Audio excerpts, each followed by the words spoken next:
Ready?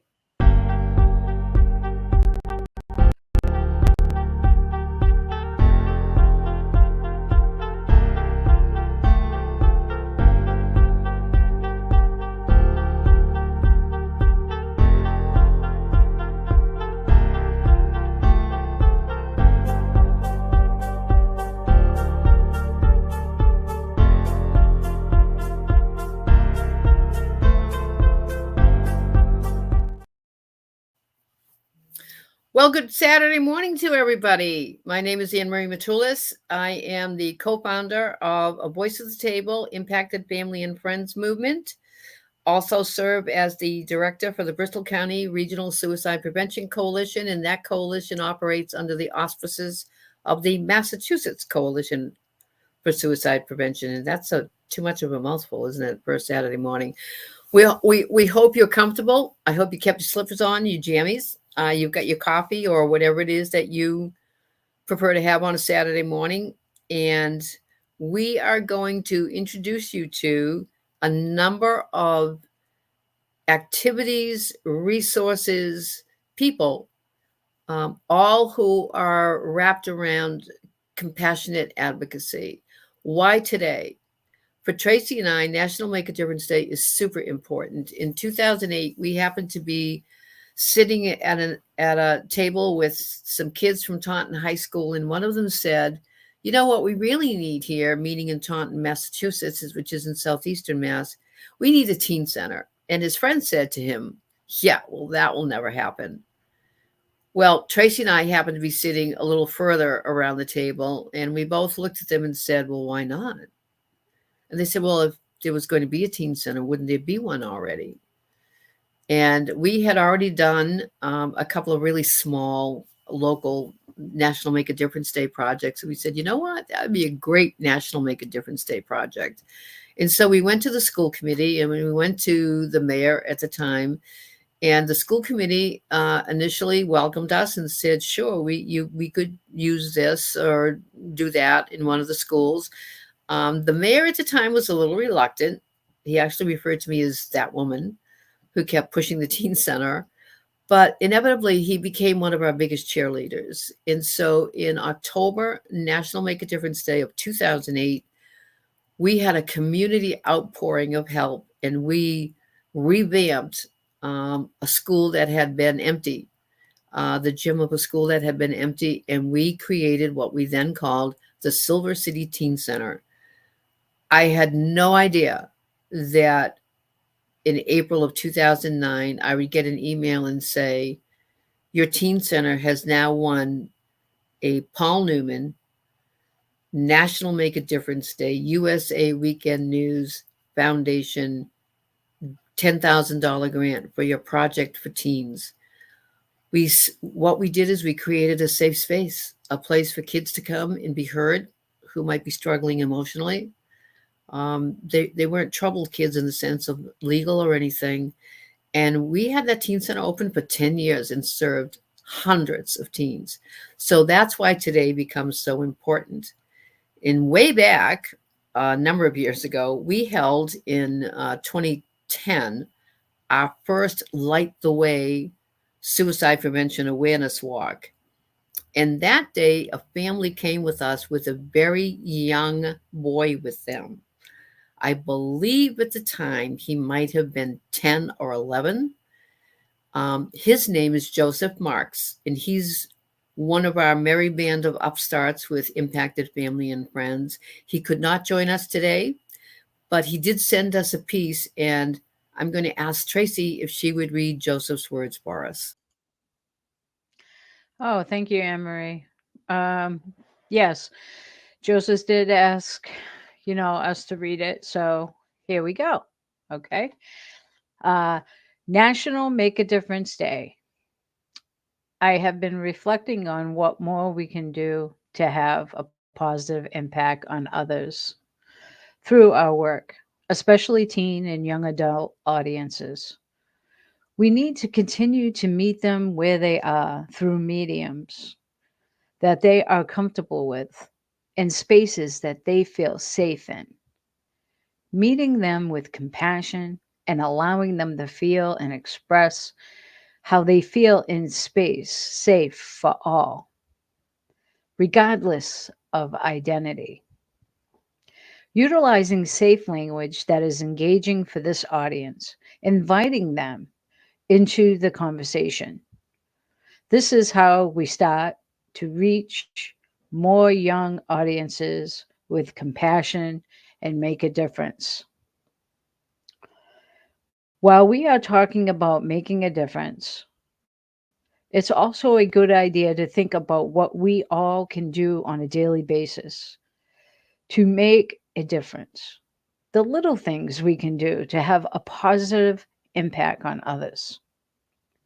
Whether we wait that extra second to hold the door open for someone or to let someone pull out in front of us at a busy intersection. These little things can make a massive difference in someone's day and attitude. So I leave you with this. What can you do today to make a difference through compassion? Sincerely, Joseph Marks. Applause, applause for Joseph. Thank you. Thank you. Thank you. And now, Trace, can we bring Steve on board? Aha, there you are. Good morning, everyone. Good morning. Steve, would you introduce yourself? And then I have some questions for you. Sure. My name is Stephen Palm. Live in East Taunton, Massachusetts. I am president of the Casey Project. The Casey Project is named after my daughter, Casey. She took her own life in 2014 at the age of 14. And I've been an advocate almost ever since. And I'm part of the Bristol County Regional Coalition for Suicide Prevention, Impacted Family and Friends. We have our group of people that we all do what we can to try to make a difference and try to reach that one person. Awesome. And there are a number, and by the way, for everybody, Steve has really become an incredible champion for those who need that safe space and need to be heard with respect and without judgment.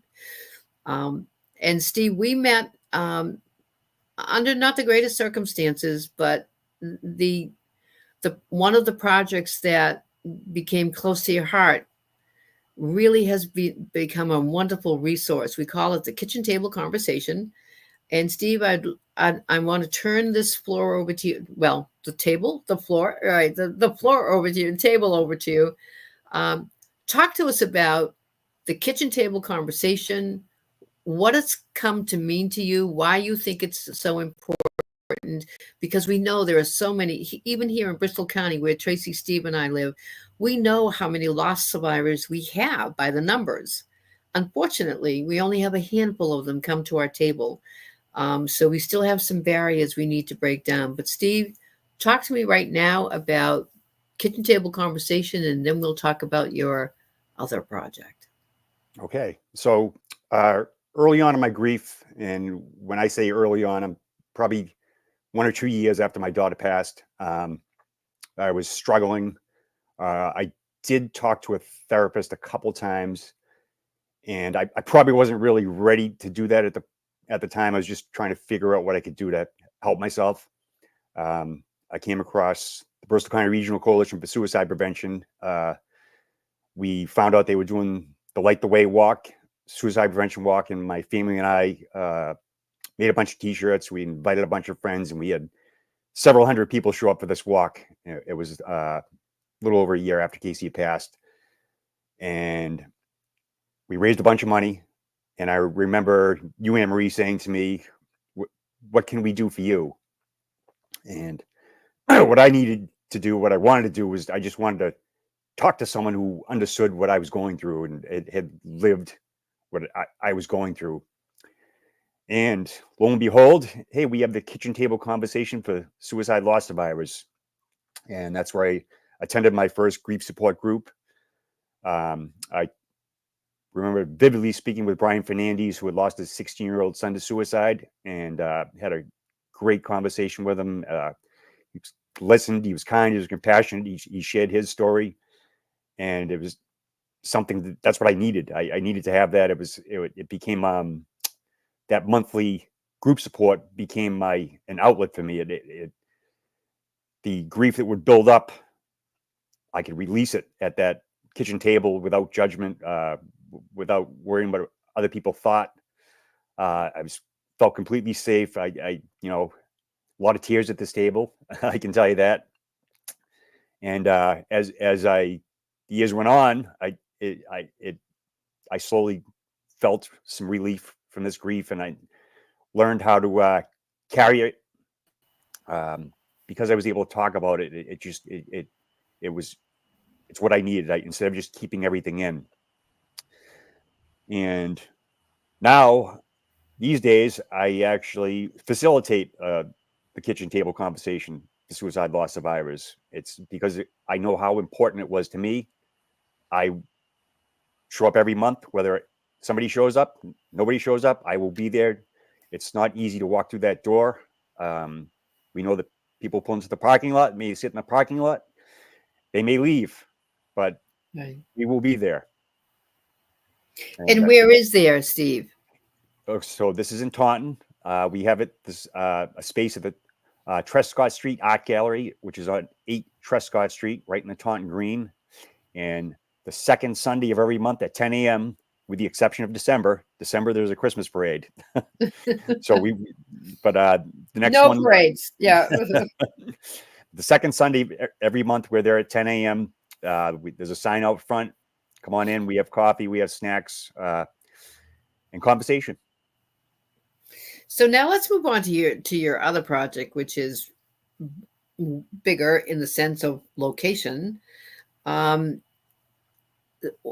I can't remember what day it was or when it was, but it's been a couple of years. And Steve either texted me and said something about, I'm thinking of doing some billboards. Now, I had an instant knee-jerk reaction of, oh my God, what are you going to put up there?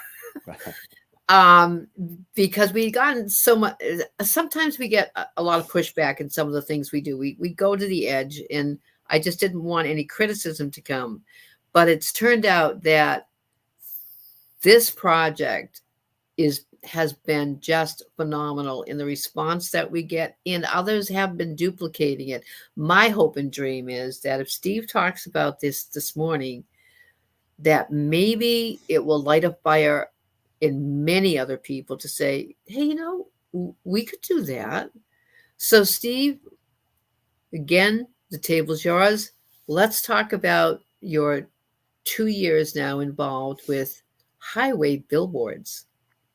Okay, so on my daily commute to work every day down Route 24 North, there's several billboards that I pass on the way to work, and I noticed that sometimes you would see a nonprofit up on the billboard with an advertisement, and it just came to me one day. I thought, hey, I could do that.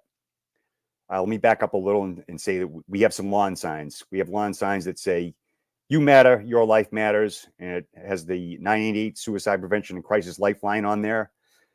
And I said, what if I can make that lawn sign bigger right onto a billboard? So I saw the name of the company at the bottom of the billboard. I emailed the gentleman, and he got back to me, and he says, yeah, we can do that. So my idea was not to make it an advertisement, but more of a message. So our first lawn sign, first billboard, was basically a duplicate of our lawn sign. It says, "You matter, your life matters." On the bottom of it, it says the Casey Project. There's no phone number, no email address. It's just getting a positive message out there. Maybe someone's going to see that and think, my life matters. And we've now done it. Oh, I wish I looked at my receipts. We've in 2 years, we've probably had maybe 30 weeks up there where we've had a message. We've done, let me tell you about the best one we've done. Well, the one I'm most proud of. In May of this year, I put out a message that we were going to put up a billboard for the month. And I was asked publicly for anybody who had suffered a loss of their child from the ages of 10 to 24, if they'd like to submit a photo of their loved one, and we were going to put it up on this billboard.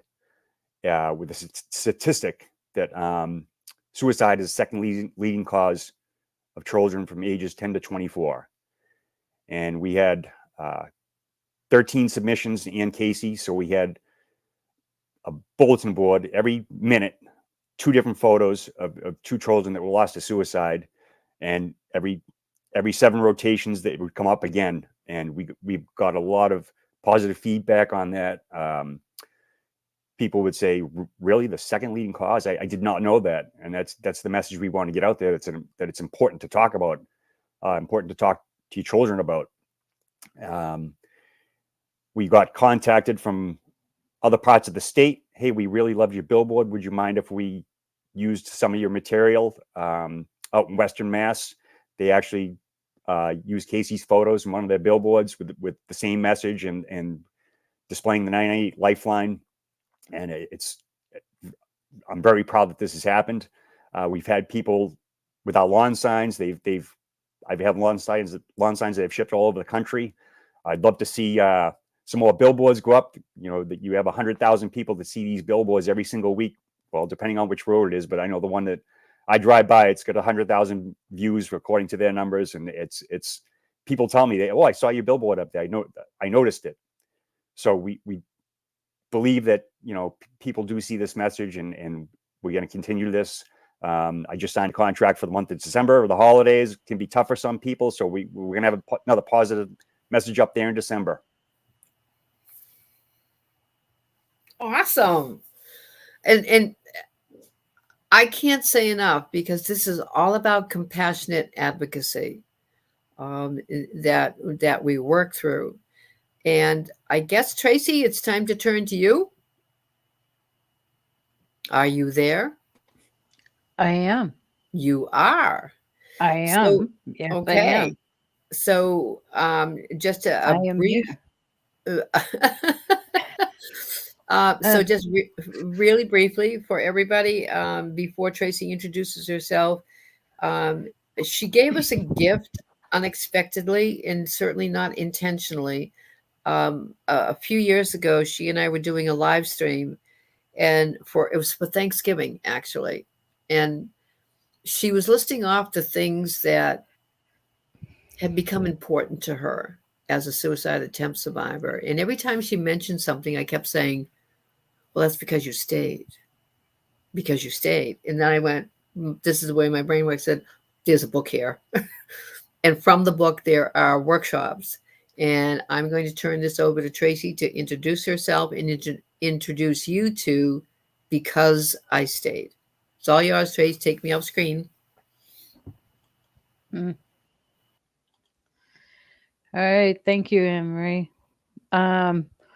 Well, one of my things is that I guess what I'm going to do is that I'm going to read what's in our notebooks, and to give you a little taste of what to expect because I stayed. This is the book right here. Because I stayed. So that's a little notebook. So I'm going to read what's in it. Okay. I don't know if any of you have read Jane Goodall's Reason for Hope, A Spiritual Journey. Well, after years of being told that I might consider reading it, I finally did. Goodall reflects on a story she read in her childhood about a smaller bird riding on the back of an eagle, tucked inside its feathers, and that she too had done that throughout her life. That each feather represents people who had helped her along the way. I so identified with that. She went on to write that her eagle symbolizes the great spiritual power that supports us when our commitment and determination are put to the test. And this spirit and all the people that the feathers represent can help us gain strength and new energy even when we are at our most exhausted. I am a suicide attempt survivor, advocate, and activist. Not often, but occasionally someone will ask, what happened? What changed? what happened to keep you here? I stayed because my eagle's feathers represent the countless people who helped to continue to fly through the darkness of fear, depression, anger, and suicidal ideation until I was able to make the radical decision to actually stay. The eagle's feathers have lifted me into the attitude of gratitude. I'm here to stay state of mind. I stayed because the people in my eagle's feathers reminded feathers remained patient, compassionate, and firm as they helped me open up my mind and my heart to the reality that I do have value, that I have made a difference in lives of others. It took a long time to believe and embrace that. And there are times I still question it. With that said, I can never thank each and every one of you enough. So thank you for taking a chance to read this book. Actually, it's more of a little notebook, volume one, of we're not sure how many. I have a bad habit of writing in books and books that I'm reading, and it's so annoying to stop to find a notebook and then forgot where I put it. So we left blank spaces and blank pages so you can just jot things down while you're thinking about them. All books should have this option, don't you think? Now, there's another little section here I want to take from the book. Within suicide prevention, intervention, and postvention efforts, we often hear the powerful stories of those who experience suicidal ideation and or attempts. We rarely, if ever, hear about how and why that not only did our lives change because they stayed and had life opportunities and experiences that they would not have had, but also how they were able to increase their own self-awareness, acknowledgement, and acceptance that they continue to make a positive difference in the lives of others by being there. Why is that? Why don't we in suicidology spend more time, energy, and research funding engaging those who experience ideation and attempt and did not die by suicide? Why don't we do better follow up? Who can better help inform all of us what coping skills and actions do work? Now that's another section from the book. I'm actually going to take one more section, and this will be the final piece to it. The best I can figure out why my journey is that there are two major components to why I have stayed. People specifically told me that my actions, my words, made a positive difference in their lives. And I began to recognize with gratitude the opportunities and experiences I have been able to have because I am still part of life. It has not been easy to transition from negative Nancy to a positive Pata, but I am working on it. There you go. That's some of the things that we have, and because I stayed, bring back Anne Marie Thank so you. she can continue. You know, it's so it's only been a year and since we put that book out, and it's it just still hits home. Steve, I'm going to turn to you one more time. I just wanted to, before I talk about IFF so much in our last few minutes here, any other thoughts, anything else that came to mind while you were sitting there that you would want to share? Encouragement, encourage people to do, motivate, nudge? Yes, actually, yes. So Good. one of the things that I get the opportunity to do is I get to set up a resource table at different events. Sometimes it's a suicide prevention event. Sometimes could be completely unrelated to suicide prevention. And yet you still have people that show up and say, me too, I've lost so-and-so. When someone comes up to the table, the first thing I do is I point to one of the magnets or bumper stickers with the 988 Suicide and Crisis Lifeline. It's the easiest thing I can do. Everybody should know about the 988 number, and even at a suicide prevention event that people show up to, not everybody knows about the 988 Suicide and Crisis Lifeline. It's been live for over 2 years now, so it's the 911 for mental health. You don't have to be in crisis. You could be worried about a family member, a friend. You can call them for advice. A trained counselor is going to answer that phone. They can point you in the right direction if you don't know what to do. And I just highly encourage everybody to remember 988 and to teach your children 988, your friends 988. And I can't say that enough. Right. 988. 988. All right. Thank you, Steve. So Trace, I'm going to transition now to impacted family and friends. I just looked at the clock. We've got a little bit of time left.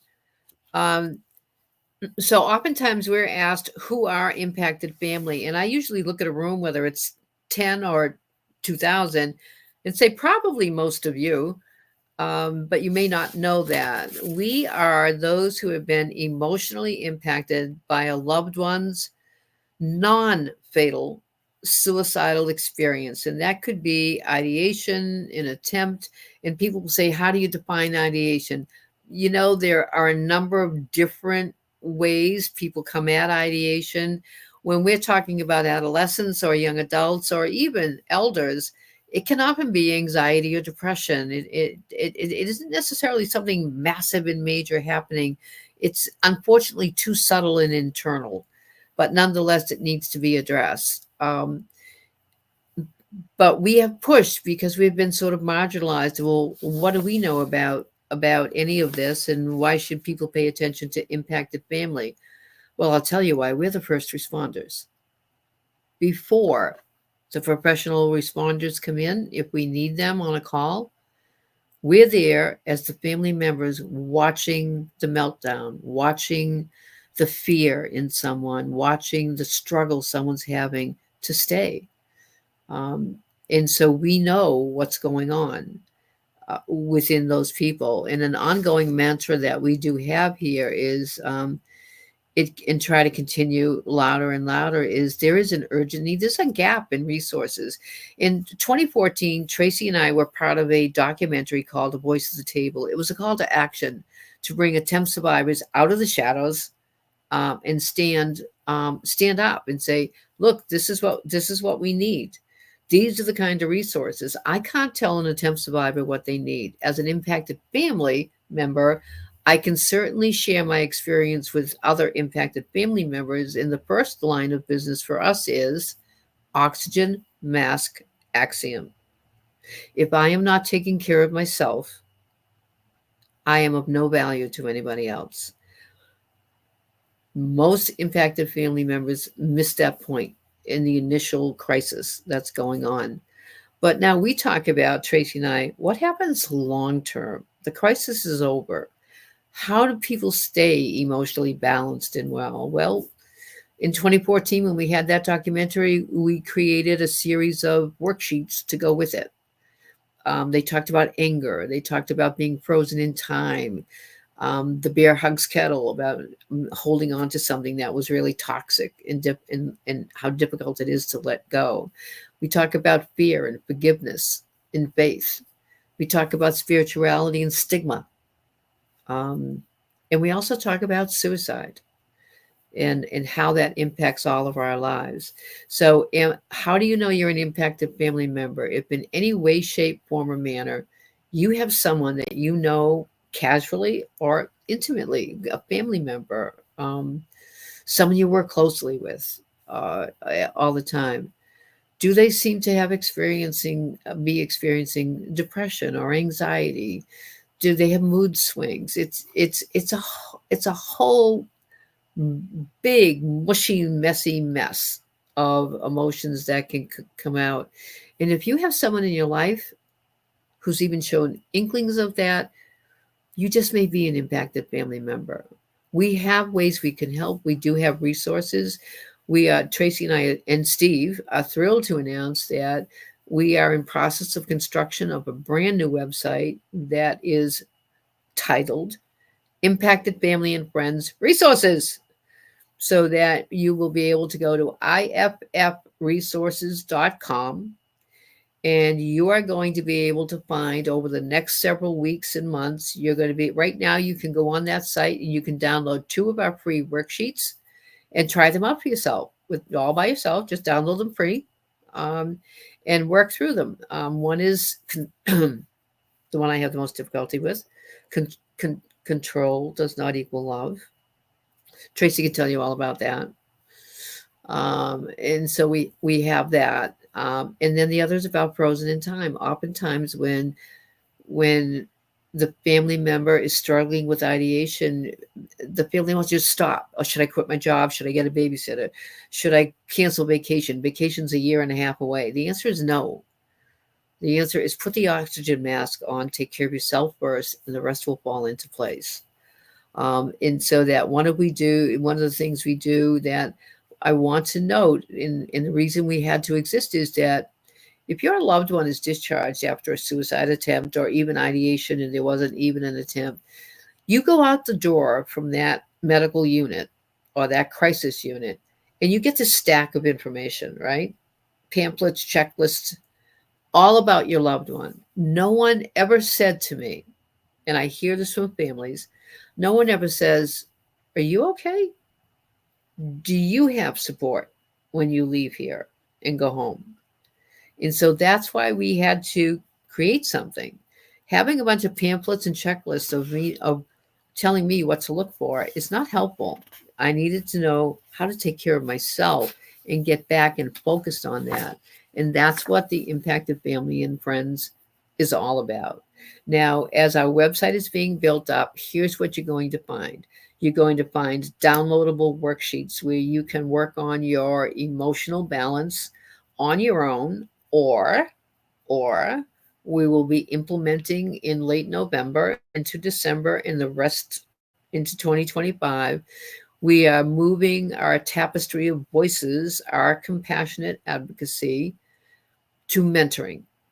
And we will taking the same worksheets that we've always used. We don't do trainings. This is not some rigid War and Peace textbook that you have to read through. We sit at a table and say, this is our lived experience. This is how I dealt with this fear. This is how I dealt with one of the big F words is, no, not that one. One of the big F words is forgiveness. Forgiveness of self, forgiveness of others, forgiveness of the system, sometimes forgiveness within faith, and how we need to do these things and move forward a step at a time. Now, it's interesting. We had them separated out in the beginning. We had worksheets for ideation attempt survivors. We had worksheets for the impacted family. So one for Tracy, one for me, right?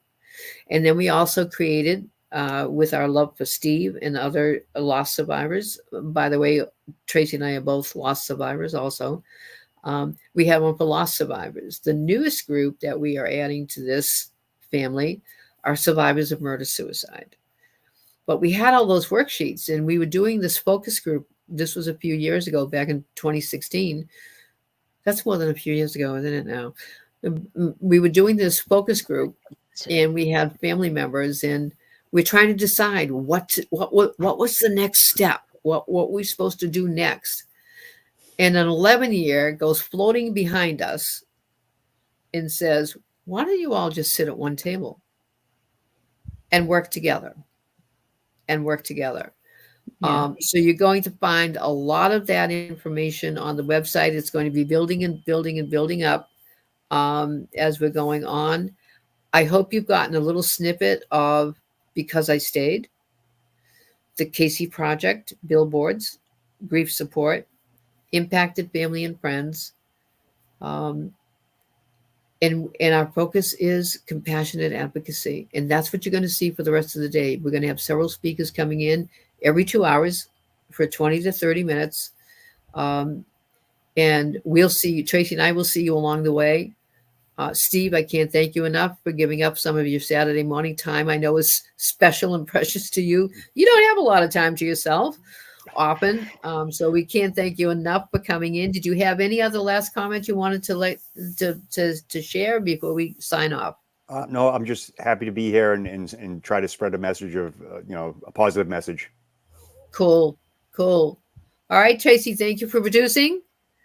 And Yep, everybody Good job, Tracy. else, we'll see you later. All right, goodbye. Thank you, everyone. Thank you for watching. It's been exciting. Especially putting it together, yeah. Okay, first one done.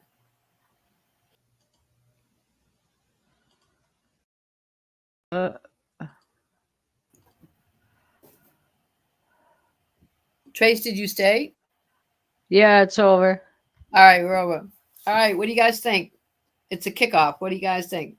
Tracy, great job. Oh, wait a minute.